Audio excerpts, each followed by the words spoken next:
میں سوچنے لگا یہ لوگ مجھے آبدوز میں ڈال کر کہاں جا رہے ہیں۔ یہ ایک بہت بڑا سوال تھا جو مجھ سے حل نہیں ہو رہا تھا۔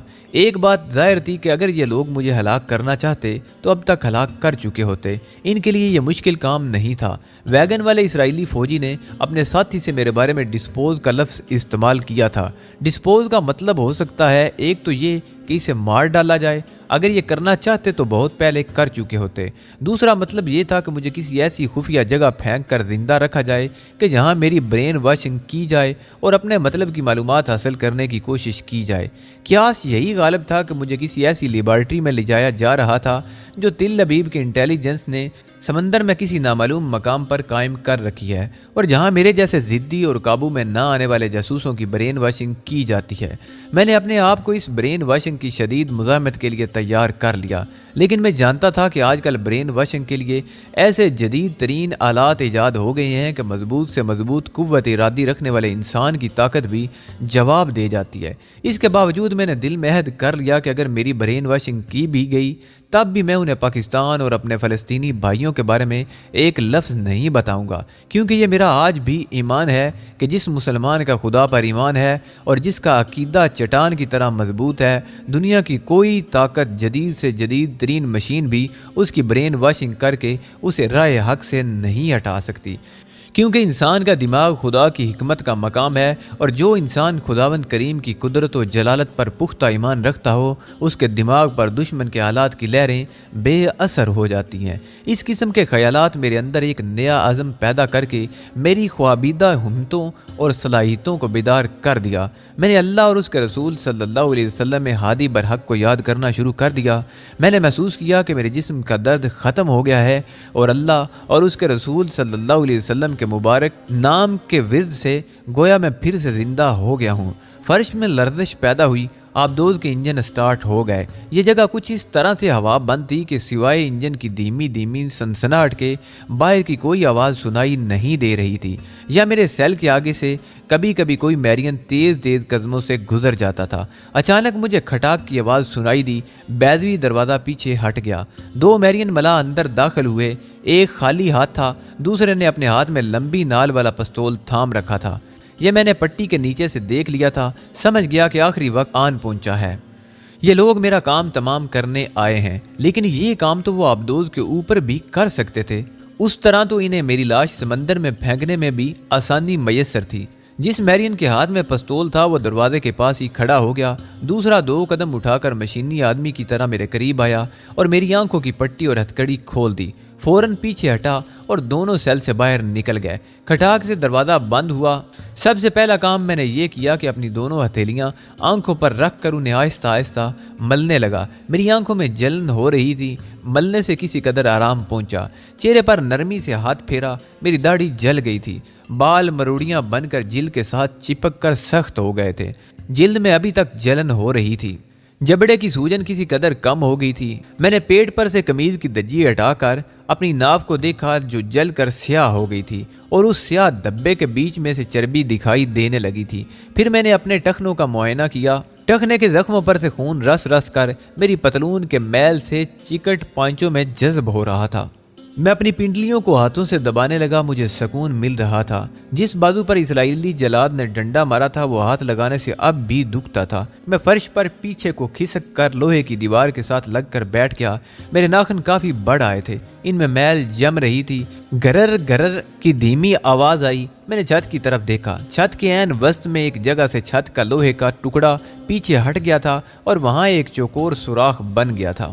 یا اللہ خیر، کہیں اس سوراخ میں سے سائنائڈ گیس کی بارش تو نہیں ہونے والی۔ میرا چہرہ اس سوراخ کو تک رہا تھا کہ اچانک اس میں سے پانی فوارے کی طرح اچھل کر نیچے گرنے لگا، مگر پانی کے فوارے نے اس چھوٹے سے الماری نما کمرے یا سیل کو اپنے گھیرے میں لے لیا تھا۔ پانی نیم گرم تھا اور اس میں سے کسی کیمیکل کی بو آ رہی تھی۔ فوار بڑی تیزی سے مجھ پر پڑ رہی تھی۔ میں سمجھ گیا کہ یہ کیمیکل ملا پانی میرے کپڑے اور میلے جسم کو جراثیم سے پاک کرنے کے لیے تھا، تاکہ آبدوز میں میری وجہ سے کوئی بیماری نہ پھوٹ پڑے۔ میں نے آنکھیں بند کر لی اور فوار میں سر جھکا کر بیٹھ گیا۔ 2 منٹ تک کیمیکل ملے نیم گرم پانی کی تیز فوار مجھ پر پڑتی رہی۔ میرے کپڑے اور میں خود پانی میں شرابور ہو گیا تھا۔ میرے ٹخنوں کے زخموں پر اس پانی کے لگنے سے جلن ہونے لگی تھی، جو اس بات کا ثبوت تھا کہ اس پانی میں جراثیم کش ادویات ملائی گئی تھی۔ 2 منٹ بعد فوار بند ہوگی اور گھرر کی آواز کے ساتھ لوہے کا چوکھٹا دوبارہ چھت کے ساتھ چپک گیا۔ کتنے ہی گیلن پانی مجھ پر پڑ چکا تھا، مگر تنگ سیل میں پانی کی ایک بوند بھی نہیں رہی تھی۔ سارا پانی کسی خفیہ سوراخ سے نکل گیا تھا۔ اس کے بعد دیوار کے ایک سلاخ دار چوکٹے میں سے نیم گرم ہوا نکلنے لگی۔ فضا کا ٹمپریچر 70 ڈگری تک پہنچ گیا۔ میرے لپٹے ہوئے گیلے کپڑے سوکھ گئے اور سارے جسم کو جیسے ٹکور سی ہو گئی۔ اس کے بعد یہ گرم ہوا بھی بند ہوگی اور سیل کی فضا آہستہ آہستہ پھر اپنے اصلی ٹمپریچر پر آ گئی۔ مجھے یوں محسوس ہوا جیسے کسی نے پہلے تو میرے جسم پر ہلکی ہلکی مالش کی ہو اور پھر مجھے گرم پانی سے نہلا دیا ہو۔ مجھے اپنا آپ بالکل ہلکا پھلکا محسوس ہو رہا تھا، اگرچہ جسم میں درد کی ہلکی ہلکی لہریں اب بھی اٹھ رہی تھیں۔ ٹخنے کے زخموں میں سے گرم پانی اور گرم ہوا کی وجہ سے خون دوبارہ رسنے لگا تھا، لیکن جب فضا میں ہلکی ہلکی خنکی آ گئی تو خون رسنا رک گیا۔ مجھے بھوک کا احساس ہوا۔ پیاس نے فوار کا پانی پی کر کافی حد تک پیاس بجھا لی تھی۔ بھوک اتنی نہیں تھی کہ میں برداشت نہ کر سکتا۔ سب سے زیادہ مجھے اس بات کی خوشی تھی کہ میری آنکھوں کی پٹی اور ہاتھوں کی ہتھکڑی کھول دی گئی تھی۔ میں دیکھ سکتا تھا اور اپنے ہاتھوں کو آزادی سے ہلا سکتا تھا۔ میں فرش پر چت لیٹ گیا اور مجھ پر غنودگی طاری ہو گئی اور میں سو گیا۔ آنکھ کھلی تو آبدوز کے انجن بند ہو چکے تھے۔ قبر جیسی گہری خاموشی چھائی تھی۔ میں اٹھ کر بیٹھ گیا، لوہے کی دیوار کے ساتھ کان لگا کر سننے کی کوشش کی۔ کوئی آواز نہیں آ رہی تھی۔ میں اٹھ کھڑا ہوا، میری ٹانگیں ذرا سی لڑکھڑائیں۔ میں نے دیوار کا سہارا لیا اور قدم قدم چل کر سامنے والی دیوار کے پاس آ گیا۔ اس دیوار کے ساتھ بھی کان لگا کر دیکھا، دوسری طرف سے کسی قسم کی آواز نہیں آ رہی تھی، مگر آبدوز جیسے ڈول رہی تھی۔ اس سے ظاہر ہوتا تھا کہ آبدوز سطح سمندر سے باہر نکل کر کسی جگہ رکی کھڑی ہے۔ باہر راہداری میں 2-4 قدموں کی دھمک سنائی دی۔ میں جلدی سے دیوار کا سہارا لے کر بیٹھ گیا۔ کھٹاک کی آواز سے ہوا بند دروازہ کھل گیا۔ 2 میرین اندر داخل ہوئے۔ یہ پہلے والے ملا ہی تھے۔ پہلے کی طرح ایک کے ہاتھ میں لمبی نالی والا پستول اور دوسرے کے ہاتھ میں ایک نائلون کی رسی تھی۔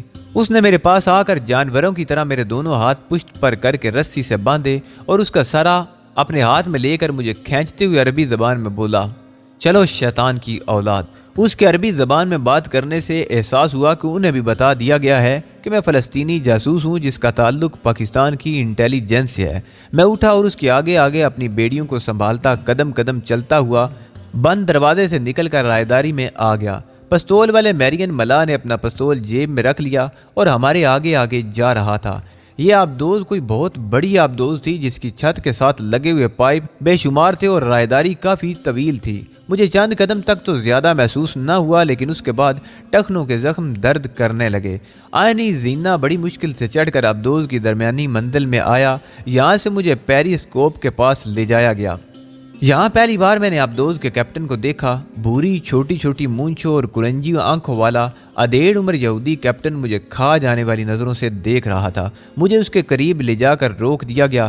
کیپٹن نے ایک تختی پر لگے ہوئے کاغذ پر دستخط کر کے ساتھ کھڑے میرین کو دیے اور اوپر اشارہ کیا۔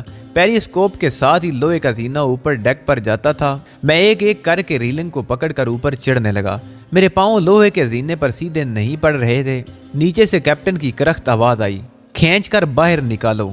فوراً اوپر سے 2 بازو نیچے آئے اور مجھے بغلوں سے پکڑ کر اوپر کھینچ لیا گیا۔ میرے گھٹنے اور پاؤں کی بیڑیاں ٹن ٹن کر کے لوہے کے زینے سے ٹکراتی رہیں۔ مجھے آبدوز کے لمبوترے ڈیک پر گرا دیا گیا۔ میرے ہاتھ چونکہ رسی سے بندھے ہوئے تھے اس لیے آسانی سے اٹھ نہیں سکتا تھا۔ میں ڈیک پر ہی پہلو کے بل لیٹا رہا۔ آسمان پر بادل چھا رہے تھے۔ آبدوز سمندر کے بیچ میں کھڑی تھی۔ دور کسی جزیرے کے اونچے اونچے کالے سیاہ پہاڑ نظر آ رہے تھے۔ یہ سوچ کر میرا دل ڈوب سا گیا کہ مجھے اس ویران جنگلی درندوں سے بھرے ہوئے جزیرے میں تنہا چھوڑا جا رہا ہے، لیکن اس خیال سے کسی حد تک تسلی بھی ہوئی کہ ان لوگوں کی اذیت اور تشدد سے تو جان چھوٹ جائے گی۔ مجھے ایک بار پھر آبدوز کے ڈیک پر سے ٹوکری میں ڈال کر نیچے لٹکا دیا گیا۔ اس بار نیچے اسٹیمر کی بجائے ایک لمبوتری کشتی سمندر کی لہروں پر ڈول رہی تھی۔ اس کشتی کے دونوں کناروں پر خاکستری رنگ کی وردی والے 2 سنتری رائفلیں ہاتھوں میں اٹھائے